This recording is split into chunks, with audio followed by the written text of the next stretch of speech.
गांव में रहने वाला एक नौजवान लड़का पुरानी बुरी यादों को ना भूल पाने और एक ही चीज के बारे में बार बार सोचने की आदत से परेशान था।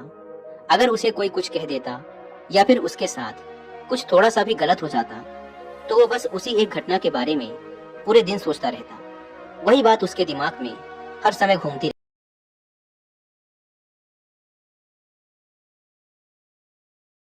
रहती।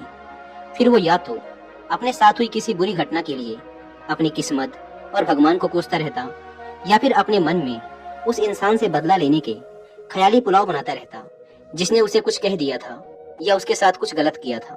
अपने इस ज्यादा सोचने की आदत की वजह से ना तो लोगों के साथ उसके अच्छे रिश्ते थे और ना ही वह किसी काम को अच्छे से कर पाता था।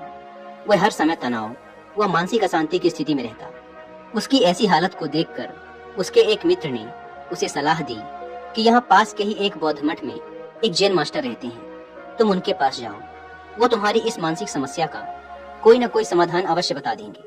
वह नौजवान लड़का जैन मास्टर के पास जाता है और अपनी समस्या उन्हें बताता है कि कैसे वो एक ही घटना के बारे में बार बार सोचता रहता है और पुरानी बुरी बातों व यादों को भूल नहीं पाता। लड़के की समस्या सुनने के बाद जैन मास्टर वहां से उठकर मठ के अंदर चले जाते हैं। जैन मास्टर का बिना कुछ उत्तर दिए यूं उठकर चले जाना लड़के को कुछ अजीब सा लगता है, लेकिन वो फिर भी वहीं बैठा रहता है। थोड़ी देर बाद वह देखता है कि जैन मास्टर मिट्टी की गिलास में पानी भरकर उसकी तरफ चले आ रहे हैं। जैन मास्टर लड़के के पास आकर खड़े हो जाते हैं तो लड़का भी उनके सामने खड़ा हो जाता है। जैन मास्टर लड़के से पूछते हैं, बताओ इस गिलास का वजन कितना होगा? लड़के ने कहा, मैं एकदम सटीक तो नहीं बता सकता, लेकिन इस गिलास का वजन बहुत ही कम है। अब जैन मास्टर ने गंभीर होकर कहा, मेरा प्रश्न ये है कि अगर मैं इस गिलास को थोड़ी देर तक ऐसे ही पकड़कर खड़ा रहूं तो क्या होगा? लड़के ने कहा, कुछ भी नहीं होगा। जैन मास्टर ने फिर पूछा, अगर मैं इस गिलास को इसी तरह 1 घंटे तक पकड़ कर रखूं तो क्या होगा? आपके हाथ में दर्द होना शुरू हो जाएगा। लड़के ने कहा। जैन मास्टर ने फिर प्रश्न किया, अगर मैं इस गिलास को ठीक इसी तरह पूरे दिन पकड़ कर रखूं तब क्या होगा? आपके हाथ में बहुत ही भयंकर दर्द होना शुरू हो जाएगा। आपका हाथ सुन्न भी हो सकता है, आपकी मांसपेशियों में भारी तनाव आ सकता है और यहाँ तक कि आपके हाथ को लकवा भी मार सकता है। लड़के ने गंभीर शब्दों में कहा।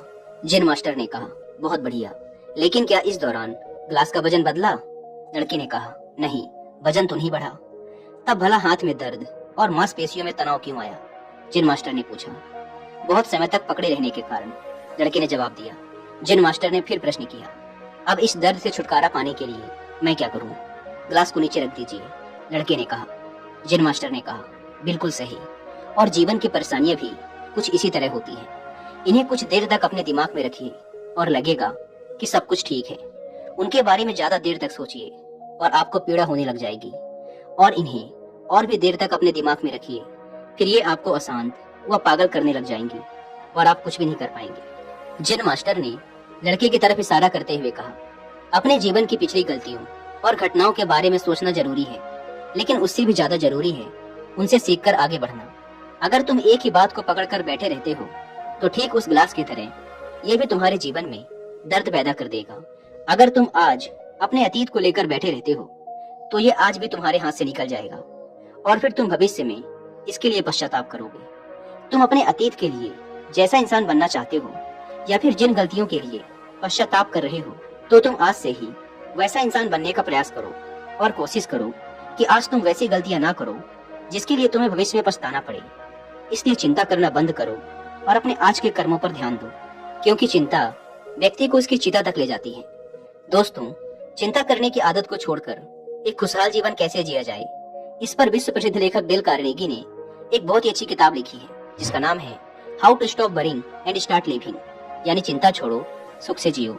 अब तक 10 मिलियन से ज्यादा लोग इस किताब को पढ़ चुके हैं, और अगर आपके पास इसे पढ़ने का टाइम नहीं है तो आप हिंदी में इस पूरी किताब को सुन भी सकते हैं कुकू एफएम ऐप पर। इस किताब में चिंता करने की आदत से छुटकारा पाने के कई सारे तरीके बताए गए हैं।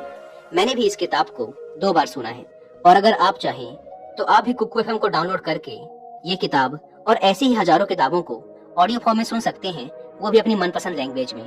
कुकू एफएम, जो कि इंडिया का सबसे बड़ा ऑडियो बुक प्लेटफॉर्म है, उसके पूरे साल भर का सब्सक्रिप्शन पड़ता है सिर्फ 399 रुपीज का, लेकिन इसमें भी आप 200 रुपए बचा सकते हैं अगर आप यूज करते हैं कूपन कोड WY200 और आपको इसका ईयरली सब्सक्रिप्शन पड़ेगा 399 की बजाय सिर्फ 199 रुपीज में। लेकिन जल्दी कीजिएगा क्योंकि यह ऑफर सिर्फ पहले 250 यूजर्स को ही मिल पाता है। ऐप को डाउनलोड करने की लिंक भी आपको डिस्क्रिप्शन एंड फर्स्ट कमेंट पर मिल जाएगी।